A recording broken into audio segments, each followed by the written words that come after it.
Xəstə baxıcı işi var yoldaşlar. Mən sizə xəstə baxıcı işindən bəhs etmək istəyirəm.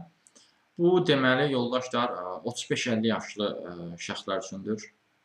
Yəni 35-50 yaşlısınızsa, yaşı 63 olan bir xanım xeyla var, insult keçirib, sol tərəfi paralizdir.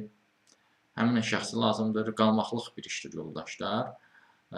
Və qeyd edim ki, evdə xadimə də var. Yəni sizin işiniz sadəcə həmin o şəxsin gigiyenik və gündəlik ehtiyaclarını yerinə yetirməkdir.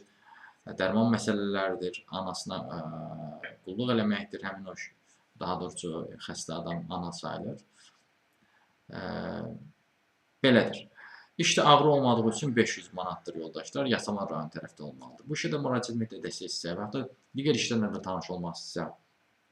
Ümumiyyətlə iş tapmanızda çətinlik çəkirsə, onunla bağlı əlaqə vasitəsilə mesaj yaza bilərsiniz. Əlaqə vasitəsinin profildə qeyd olunubdur. Sizə gəlir ki, baxın, siz əgər bu videonu YouTube-da görürsünüzsə, videonun adında əlaqə vasitəsi qeyd olunub. Yəni əgər TikTok-da görürsünüzsə, o zaman bu videonun adının altında Toğrul Özöv sözü yazılıb. Həmin o sözə toxunaraq Toğrul Özövün TikTok kanalına daxil ola bilərsiniz. Kanala daxil olduqdan sonra da diqqət eləsəniz, profildə əlaqə vasitəsi var. Həmin əlaqə vasitəsini götürüb mesaj yaza bilərsiniz.